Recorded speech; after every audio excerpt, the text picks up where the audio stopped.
Hello everyone, and welcome to another decisions training video. We are now going to go over some of the limitations of caching within the decisions environment.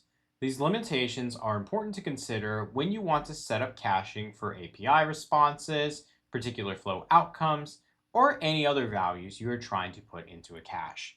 So let's get into those limitations right now. The first one you have to consider is data accessibility. Cached data from steps cannot be fetched via a get from cache step and cannot be used outside of the flow for further evaluation or retrieval purposes. So that is, this cached data from a particular step that is not bespoke caching cannot be fetched from the get from cache step. Secondly, you have to recognize that caches have a time span. Cached data can only exist for a set amount of time.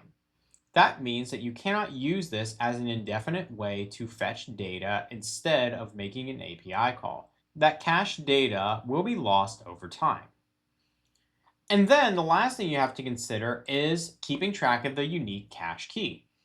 Each unique step in a flow has its own cache key, even if it's the same kind of step or subflow. So if you're caching the outcome of a particular kind of step, you are going to not have the access to that cache key for a different step that does the same function because they are two different steps. So those are some of the limitations of caching. Now we're going to go over when you want to use a cache and when you don't. So the first thing you have to keep in mind is that when you want to cache data, there are certain criteria that are going to be met. First of all, it is infrequently changing data.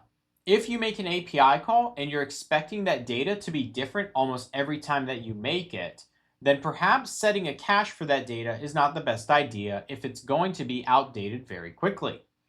Secondly, if high fidelity of precision is required, then perhaps you don't want to cache your data.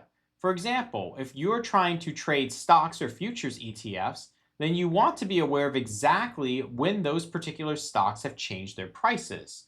You don't want to use a caching program for such a thing because it would not reflect the accurate information of the particular stock at that current time. And then lastly, you want to make sure that the data is used often.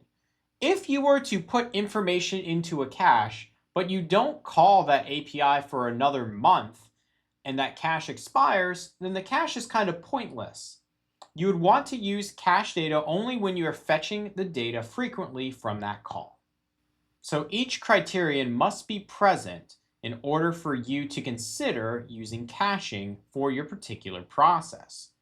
When you don't want to use caching is when the data changes at a high frequency, when high fidelity is required, when the size of the data is very large, that is, you don't want to fill up your memory or your cache if you're using a Redis server with a bunch of data that would be hard to sort through or may degrade performance, and if compliance does not allow information to be cached. Perhaps you are only allowed to utilize that data from the API in particular ways, and you cannot save it either to a database or to an in-memory cache. So that's a summary of the limitations that caching has when trying to be implemented as a way to improve performance, and a list of do's and don'ts when it comes to caching.